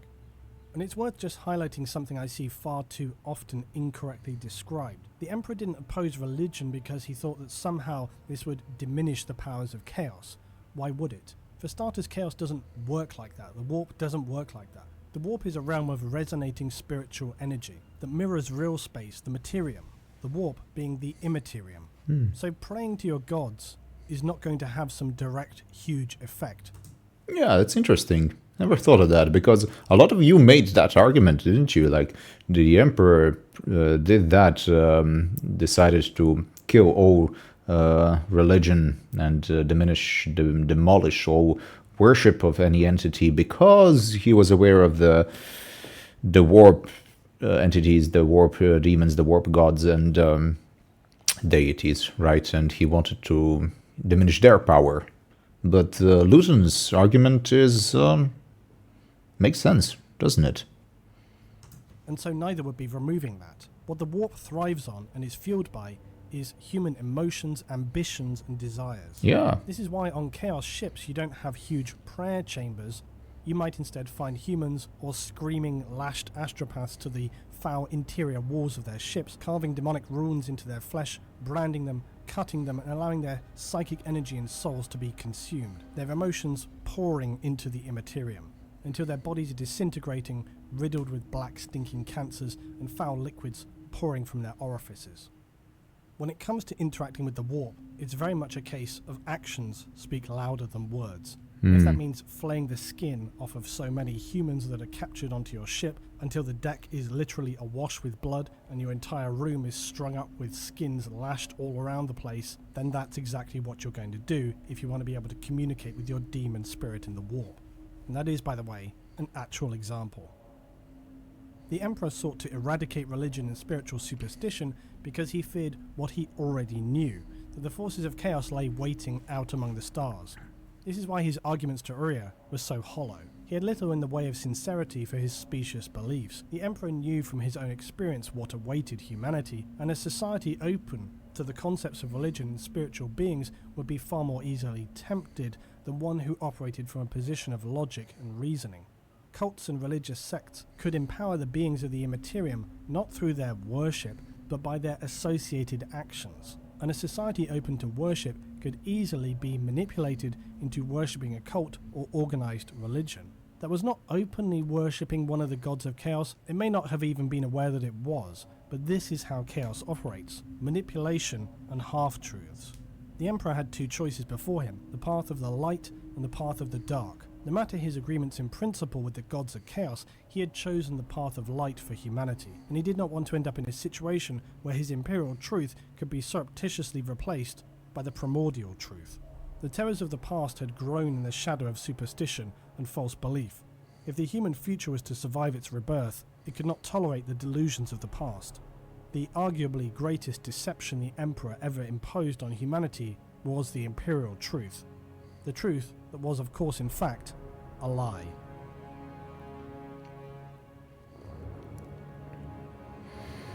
The Imperial lie and the primordial truth. The primordial, I guess they mean the truth that comes from chaos, but even they lied, didn't they? So what is truth even in this universe? The Emperor knew this was all a lie. He had known this since before the unification, from before the Age of Strife, before the fall of mankind during the Dark Age of technology. The lie being that the spirits, gods, entities, call them whatever you will, but do not deny their existence beyond our realm of perception. It is simply enough, after all, to believe. Some would have it that the Imperial truth was never a lie. Mock these fools. Shun them. For they would entangle themselves and yourself in blinkered fallacious arguments and word-splitting games until you both were drowning in self-consuming ignorance, dragged down under the weight of their self-imposed obfuscation. These architects of confusion are to be dismissed and ignored. The primordial truth was simple and clear. The realm of humanity at one time would have called it hell, or the underworld. It was creation's shadow. It was the layer behind the stars. It was chaos, and it was real. To accept the primordial truth is to live in harmonic union with the powers of chaos. It is to accept reality, to embrace power over terror. Without the gods, humanity will die, piece by piece, under the predation of aliens that lay claim to the galaxy. Those who remain will die as the Eldar died, in agony, unable to see the primordial truth before their very eyes. This is fate. It is written in the stars.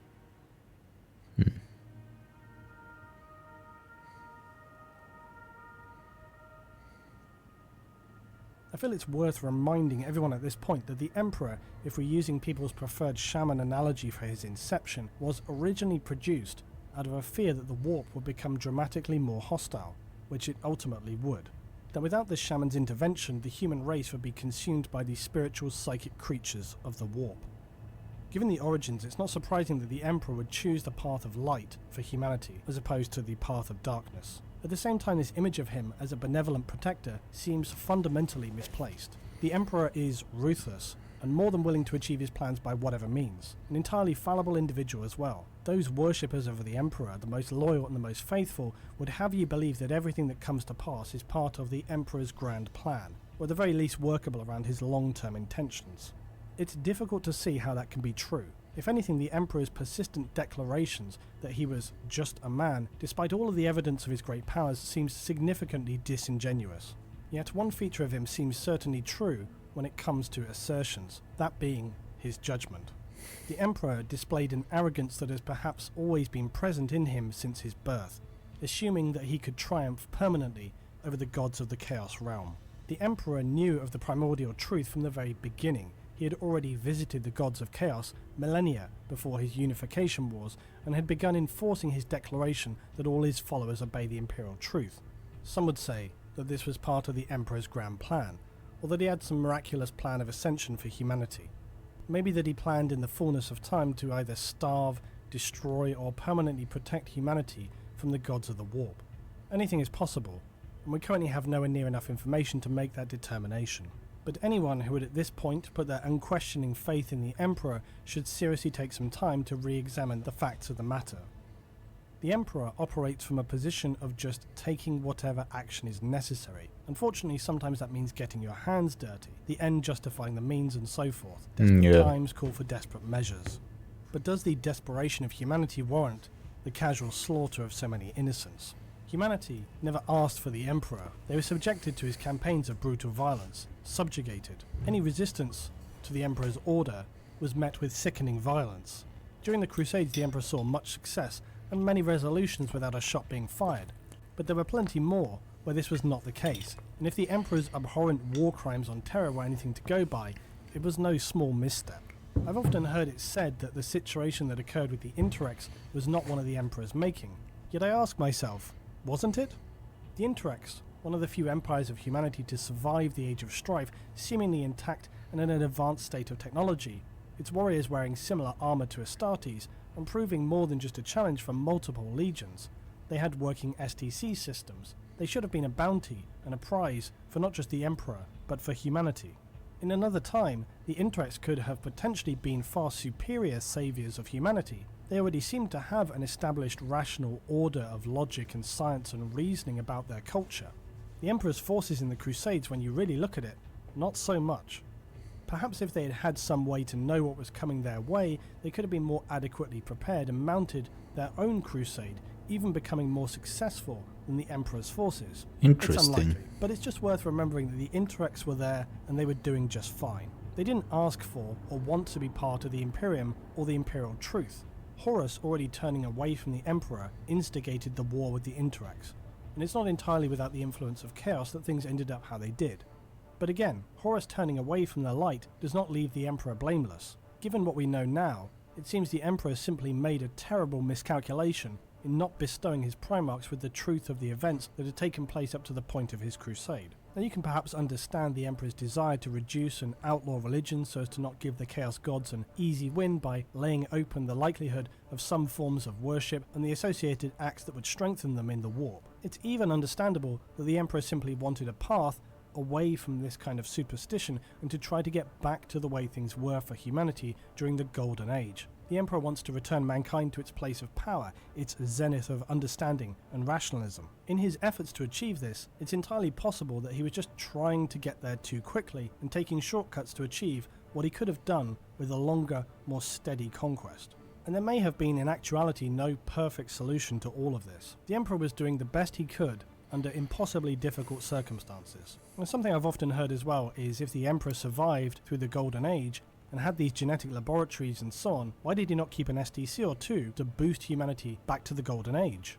This is a very good question, because from how STCs are portrayed, it certainly would have been a quick fix for regaining the lost technology and bringing humanity back from the edge of annihilation.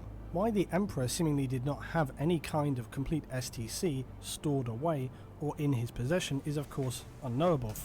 Yeah, unless he wanted to hide some truth, right? For us. But we could make a few speculations. As I discussed before in my previous narrative about STCs, despite them being portrayed as the Holy Grail, perhaps in actuality STCs are just not all they're cracked up to be. It seems beyond strange that if they were these holy grails of all human knowledge, that the Emperor would not have thought to himself, I'd better get myself one of these, just in case. Now another possibility, maybe they were rarer than descriptions would have us believe. The war with the Men of Iron, from what we've learned, doesn't sound as if it just exploded overnight. So if things were turning bad again, you might imagine the Emperor would see the writing was on the wall and secure an STC.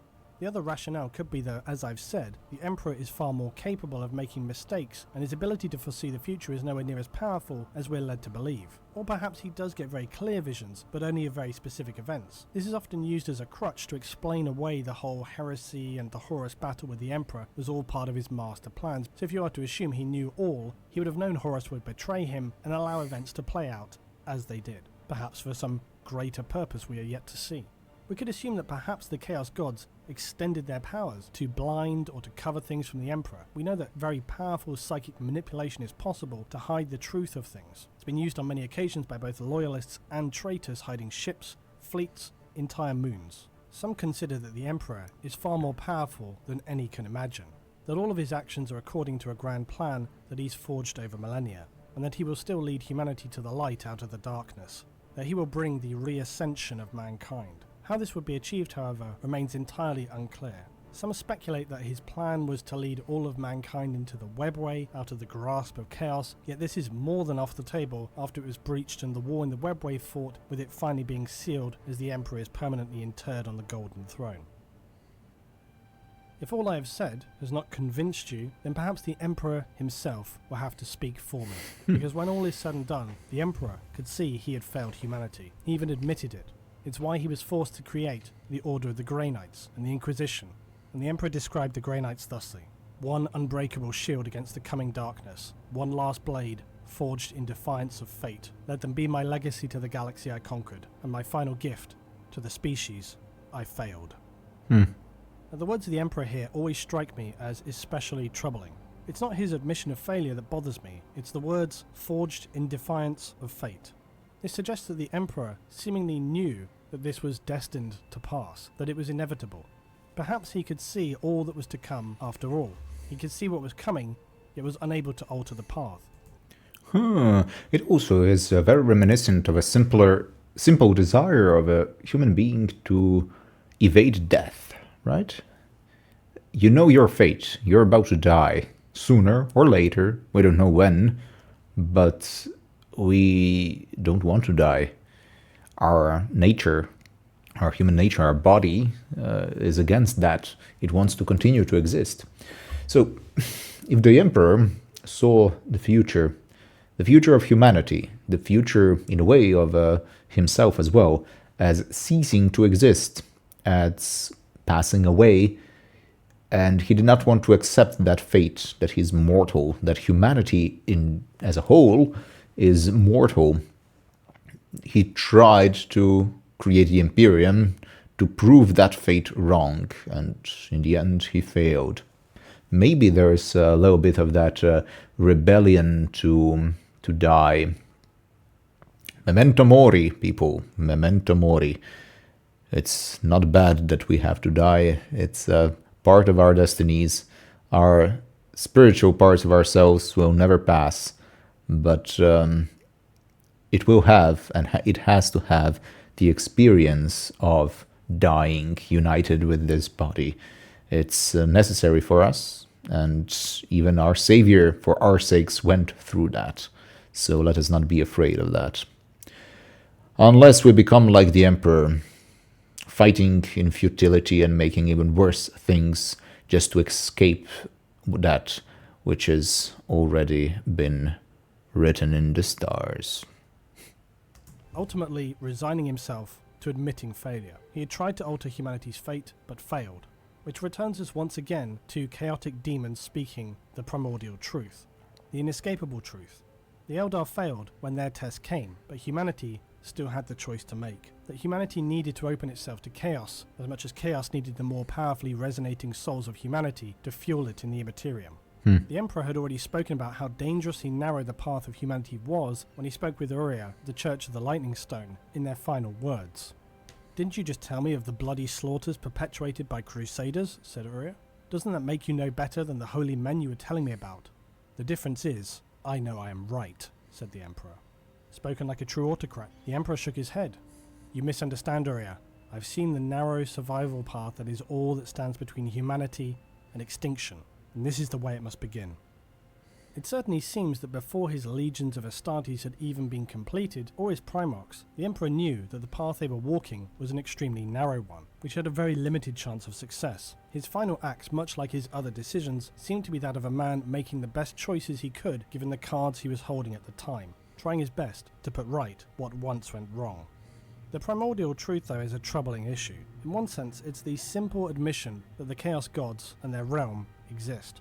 I personally feel it runs much deeper than that. The impression I have had from the demons who have mentioned it is that it's much more than just an admission of existence. It's about humanity being open to accepting what the Eldar could not, that we cannot exist or survive without its help, that like it or not, the destiny of mankind and the Immaterium are inexorably linked. It's a symbiotic relationship that began at the dawn of man. Perhaps the Emperor could foresee the end times through his immense psychic power, and what he saw he could not accept. It set him inevitably on a path to save humanity from the darkness. As he described it, humanity was never meant for darkness. Only in the light can it achieve its full potential. When the suffocating shadows of a religion that teaches us not to question is gone from this world, we will see its true brilliance. In these words, I think we can understand the Emperor's vision. He did not want humanity to fall into the grasp of the Chaos Gods. He had seen mankind at the highest point in its existence, and he had seen it fall. But he knew that no other race in the galaxy deserved to rule more than man. He was obsessed with making his vision a reality, no matter what the cost. This approach unfortunately imbued itself into humanity, where the ruthless achieve your goals by any cost approach would become fundamental to the Imperium's operation. Not forgetting, of course, the Emperor's perhaps unintended consequence of forbidding religion, which would later ironically become one of its most powerful strengths.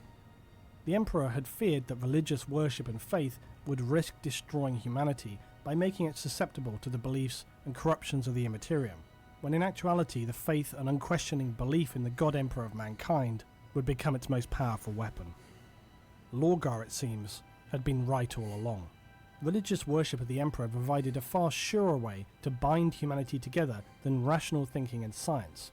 The Imperial truth would be eroded and people turned to faith. This would ultimately lead to the Imperial cult, replacing the Emperor's Imperial truth, and the Adeptus Ministorum, the ecclesiarchy, would become a powerful component of the Imperium.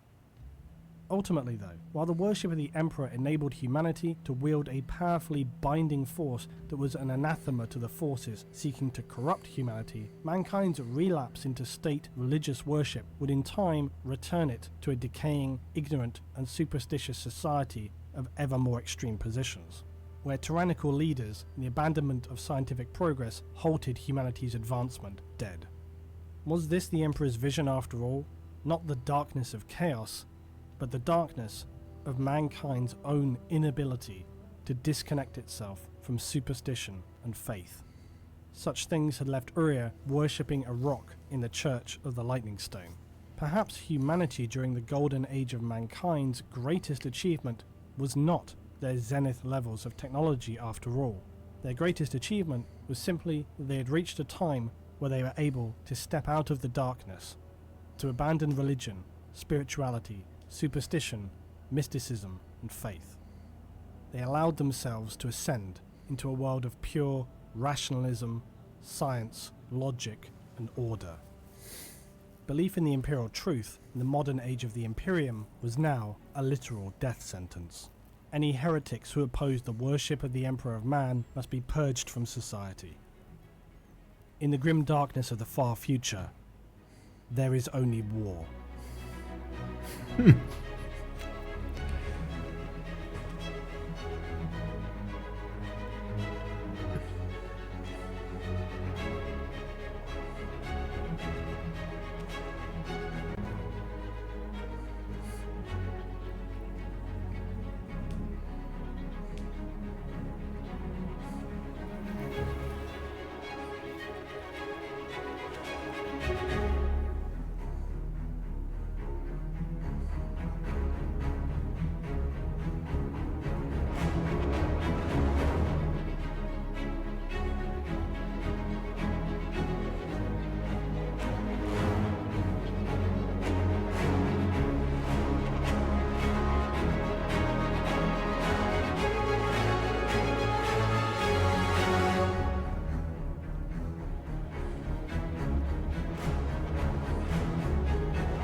Okay, wow.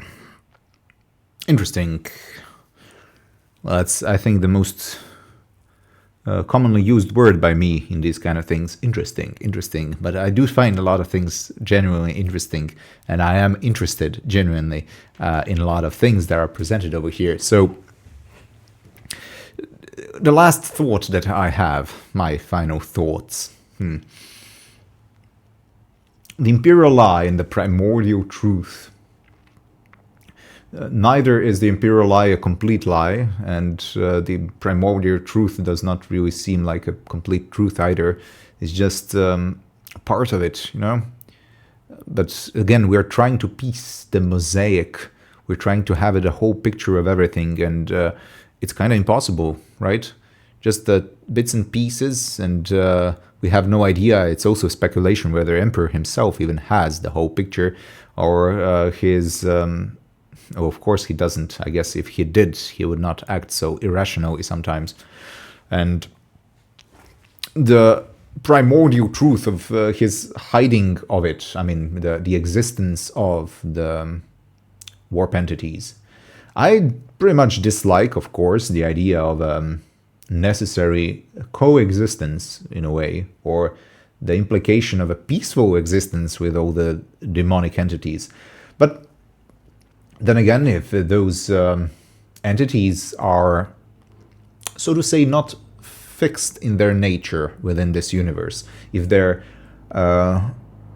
in their being, like on an ontological level, is amorphous, if it's changing, if, I don't know, Korn, as the deity, the chaos deity, it doesn't have to always be the same. That if the emotions of the whole universe change with time, that his essence, in a way, will also shift and change. So, if we imagine this universe from that perspective, then, yeah, I guess we could accept the necessity for human beings, as well as all other Xenos out there, to find a path of coexistence, of coming to terms with their own interior spiritual selves and projection that their interior life makes to the warp for other demonic entities not to emerge anymore. Okay, I guess. It's very interesting that he is said like people are now, kind of enlightened, yeah? They have no need for any more religion, worship, spirituality, mysticism, etc., right? And what's the end result of all that? In the grim, dark future, there is only war. That's the result. So if we go by that logic, if we erase any possibility of a human person to worship something, or if we try to do that, it will not be possible, the end result will be constant war. Why? Because the external war is just the manifestation of our eternal beings. If each and every person in the whole world would have peace within themselves, well, I truly believe there will be no wars outside, right? Because we are divided within ourselves. We cannot see or grasp the truth in the way that we should. Faith helps us to do that if we have faith in the proper thing. Faith in the supernatural sense, how we Christians or Catholics would define it, right?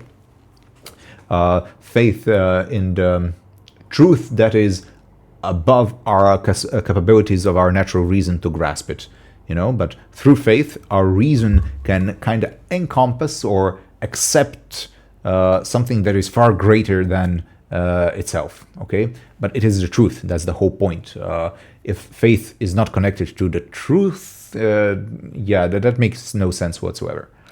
So, but the idea is for us, we want to have peace. Each and every human being wants to have peace. War by itself is meaningless. War, when it does have meaning, it's only for the purpose of achieving peace in the end, okay? Even people who want conquest, people who want, glory in different type of subjection of other nations and domination, in the end they also want peace, but it's a perverted peace. They think that their peace is going to come when they are in control of everything. Well, maybe like a little bit like the emperor. Maybe he is like a truly unhappy man, someone who cannot find peace unless he has total and utter domination and control over everything. If we accept war as a state that is normal and that it should always exist, we're doing some kind of a damage to ourselves, aren't we? We yearn, we ache for having peace within ourselves and also outside of ourselves as well. And if we try to establish peace in this world without really focusing and also working on the interior peace that we have to have, and that means order within ourselves. That's the most important, order within ourselves. Because when there's chaos within us, there is no peace. When there is order within us, then there is peace. So even if we establish like a world peace, if there is an emperor of man that happens to emerge here in this world, another antichrist figure, or Antichrist himself, I don't know, and establishes the world peace, promising that everything now is going to be fine. We only have to worship him or worship ourselves, accept his vision of the world, and we're all going to be living in peace. Yeah, but selling us a lie, now that's truly something dangerous, because in the end, it seems that Warhammer has some prophetic tones within itself, right? There is only war in such a future, and we must reject such a future. No, we must fight in order that such a future should never happen. So we could observe Warhammer 40k as something that is a warning what might happen if we simply leave things to be, if we allow such a vision to possess such a person and to dominate all humanity.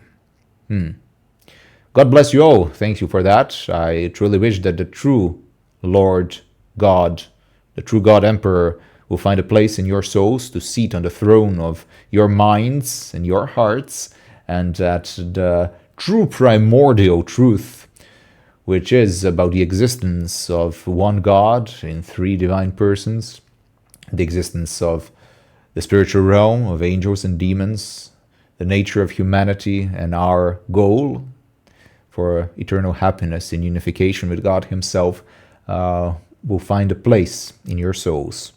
Again, God bless you, and I'll see you in another reaction video. Farewell.